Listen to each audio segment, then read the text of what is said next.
Roosevelt led an emotionally impoverished childhood, yet she became one of the most prominent, successful women of the 20th century. I originally researched Eleanor for a prior class, and I was in awe of how she came from the childhood that she did into becoming one of the most successful women, paving the way for all women in the future.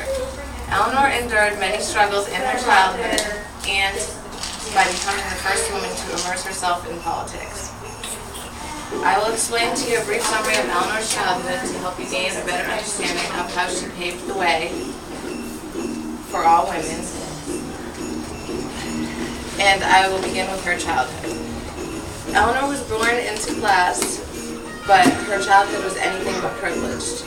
Her mother belittled, degraded, and mentally abused her before dying when Eleanor was 8, and her father was an emotionally absent alcoholic who died when she was 10. She was then sent to live with her maternal grandmother and alcoholic uncles. Her grandmother was so concerned about the impact her uncles were having on her that she sent her to an all-private girls' school in England. This is where Eleanor's path truly began. This is where she met Marie Sylvestre.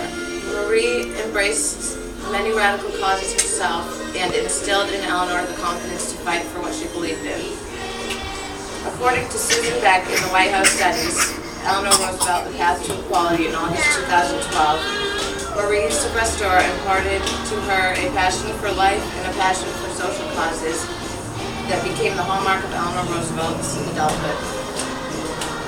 Next, I will tell you about a few particular causes that she was passionate about and the differences that she made by immersing herself into the man's world of politics.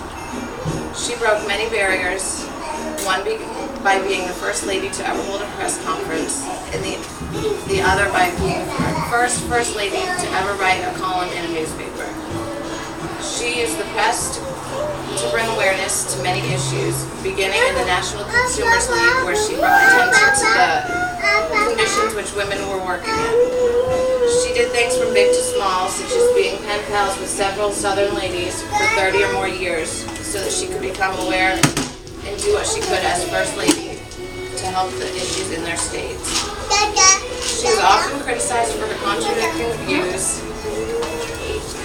by fighting for women to not have to work in conditions that men had to work in, saying that they are different, but while fighting for equality.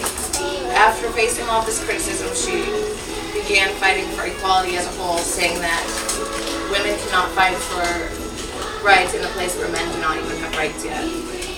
She successfully chaired the drafting of the Declaration of Human Rights. When FDR came down with polio, Eleanor had to take on many responsibilities in the White House. She handled them with grace. She toured the country and held press conferences. When FDR died, Eleanor established herself as an independent political figure. Then President Harry Truman appointed her to the United Nations and referred to her as the First Lady of the World. Eleanor may have had a tough upbringing, but she dedicated her entire life to helping those who were less able to help themselves.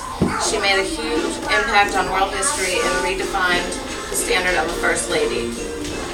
According to Judith Peterson in the Journal of American History, Eleanor Roosevelt and the Media in August 2012, it seems to have taken both the wounded ego and the career that assuaged it to make Eleanor Roosevelt the woman she was.